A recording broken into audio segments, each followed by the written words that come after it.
The lived experiences between wives and husbands, mothers and fathers, can be so drastically different even when living in the same home. This post right here speaks exactly, it gives the perfect example of that.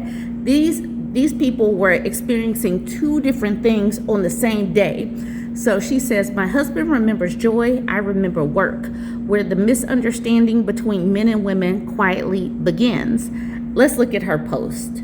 She gives us this picture, and I'm guessing that this is how she had to braid her daughter's hair for this day. She says, in my culture, they say a woman is the bearing walls of the household. No matter if she is buckling under the weight of a pregnancy, a full-time job, or a child on her hip. Because of this, the anatomy of our best days is fundamentally deeply different when my husband and I compare notes. In Canada, we have these Balkan community days. 3 to 4 generations from all over the former Yugoslavia come together to celebrate for the whole weekend. It is truly a sight to see. The traditional kolo dance, the music, and the countless volunteers. Every year, this weekend fills the household with a frantic excitement. For most of my family, it is a highlight. For me, it is an eviction notice from my own sanity. When the girls were younger, they were always part of the folklore dance performance. The traditional, something that I cannot pronounce, the traditional costumes are something to see. We are talking heavy wool skirts, vibrant hand-embroidered floral aprons, and stiff velvet vests, detailed with rigid gold thread. Their hair had to be parted precisely down the middle and pulled into long, flawlessly tight braids, wrapped like a crown around their heads, woven with bright red satin ribbons and flowers. It takes hours to build those crowns and put them into the costumes.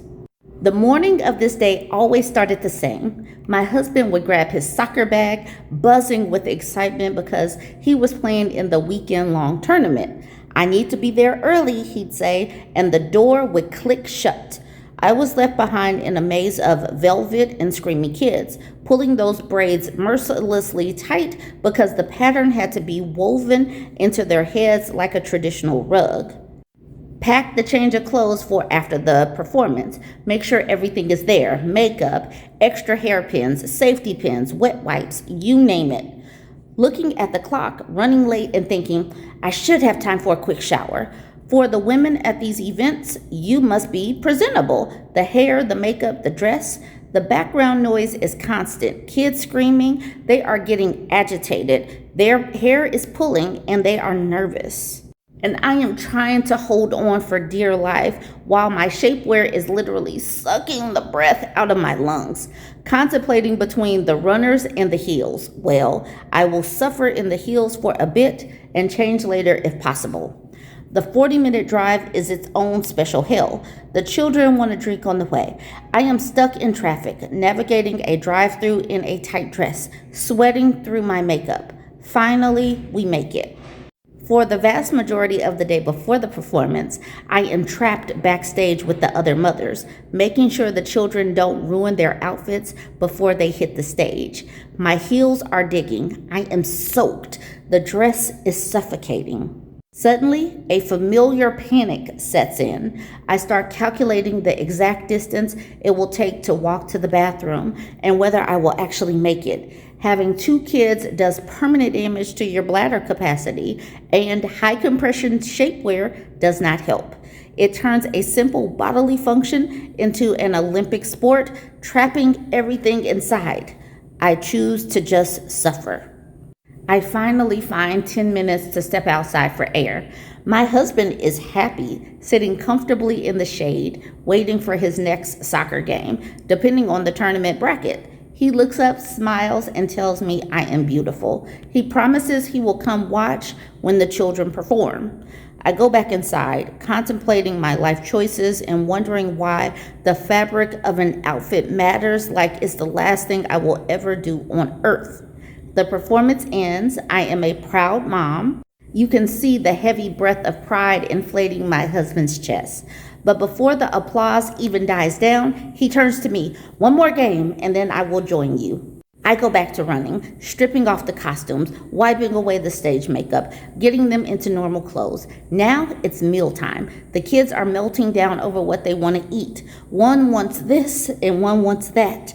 I just want a cold drink and a dark room. At this point, my feet are numb. My hair looks like I haven't showered in a week. The meal is done, and the best part of the day arrives. Bouncy castles, face painting, the park. I am standing there with the other mothers. We are standing like generals of joy, hopping from one aching foot to another, policing the fun. Out of the corner of my eye, I see my husband's team win. The celebration is beginning. Out of the other corner, I see people laughing, drinking, enjoying their friends, just being adults. Finally, I can sit. The kids are exhausted. The bouncy castles are deflated, and the face painters have packed up for the day. I move towards the massive tents where the adults are gathered. The Balkan music is blaring, but at this point, I am so empty and numb that I cannot utter another syllable. And because this event swallows the entire weekend, my exhausted brain chooses this exact moment to run a forensic audit on the upcoming week. Did I prep the kids' schoolwork? Did I submit everything I needed to the payroll department at work? Or am I going to walk into a crisis on Monday? Do we have enough snacks left in the pantry for the coming week's school lunches? Or do I need to brave a grocery store? I try to mentally track the calendar. Is there a hot lunch date this week? A field trip I forgot to sign a permission slip for. The music is pounding, but all I hear is the ticking clock of a Monday that I am completely unprepared to face. My husband is enjoying the celebratory dinner with his buddies. Roasted lamb on the spit is spread across the table. He spots me. Give me an hour, he says, raising a glass.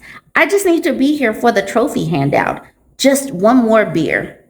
I just nod.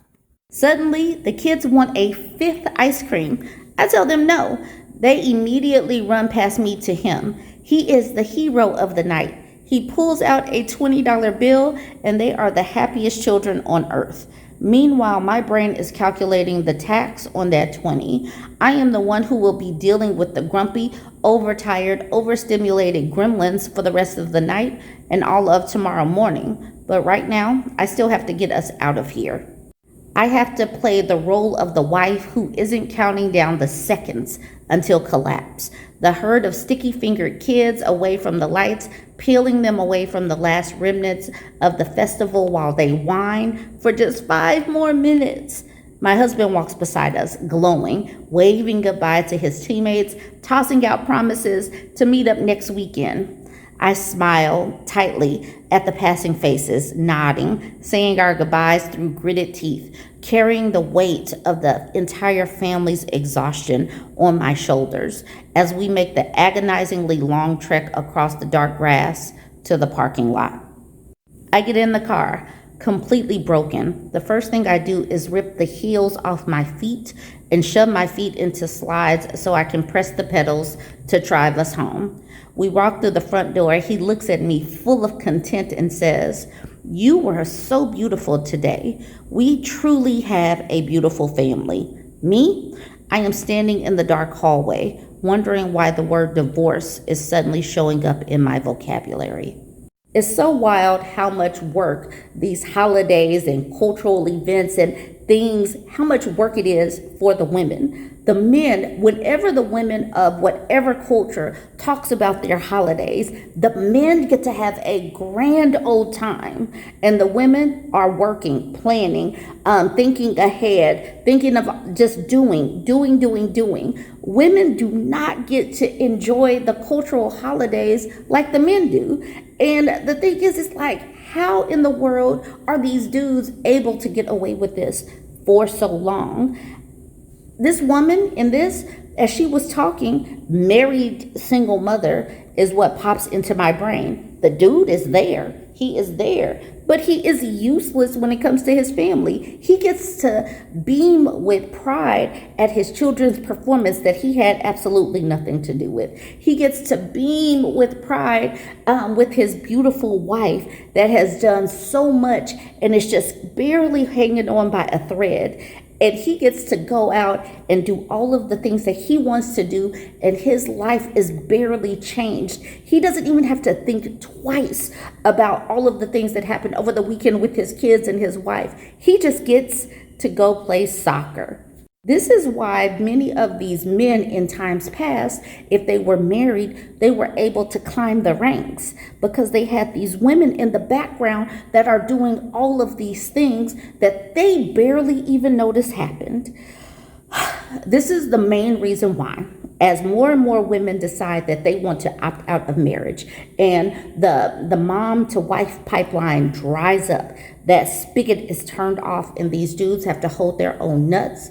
They will fail and flail because they have absolutely no idea what it takes to actually be an adult, to manage their own homes, to manage their own lives, to manage their kids' lives, because they haven't even tried to check in. So he has tons of joy and pride, and she is barely standing. She's about to collapse, and the resentment and bitterness is building up. Kim says, this was a wonderful step-by-step illustration of how men and women think differently and understand things differently. As I was reading it, I was getting angrier and angrier for you and wanting your husband to realize what was happening and how much you were doing to allow him to have the relaxing and fun weekend he had. Diary of the Nail Polish says, it is maddening to see how they are always disconnected. One more beer, one more of this, and one more of that, one more excuse, one more ridiculous explanation for why they can't see what is right in front of their eyes because they choose not to. This is Sonia. Sonia is the author of this post. She says, you're so right about the frustration, but I often think it's less about a malicious choice and more about the power of a deeply ingrained cultural script. When men grow up in a culture where women are consistently the silent, unbreakable bearing walls, they don't learn to see the labor. They just see it as nature. They don't look for the cracks because they truly believe the wall can hold anything. It doesn't make the exhaustion any less real, but it's a centuries-old blueprint that takes generations to unlearn. Thank you for sitting with the complexity of this piece. And then Diary of the Nail Polish says, it is an ingrained cultural script. Thank you for writing such a wonderful piece. It is a script that has to get deconstructed. Women are going to have to pull back, though. Women are going to have to pull back globally, across countries, across culture, because if they don't, then men will never learn how to do their part. But this is also why we are seeing so many women opt out of dealing with men across the globe. Like Sonia said, it might not be malicious, but regardless of the intent, the exhaustion is real. Running women down to the nub is real. The way they suck the energy out of a woman, the life force out of a woman is real, regardless of their intent or not. And all of this is going to have to be deconstructed so that we can get a life that is better for women, that men have to participate in and do their part in more. All right, y'all, chime in and let me know what you think about this piece. And if you are over on Medium and you like this author, you could go ahead and follow her. Her name is Sonia Jovanovic. I hope I pronounced her name correctly. And you can go ahead and follow her over there on Medium.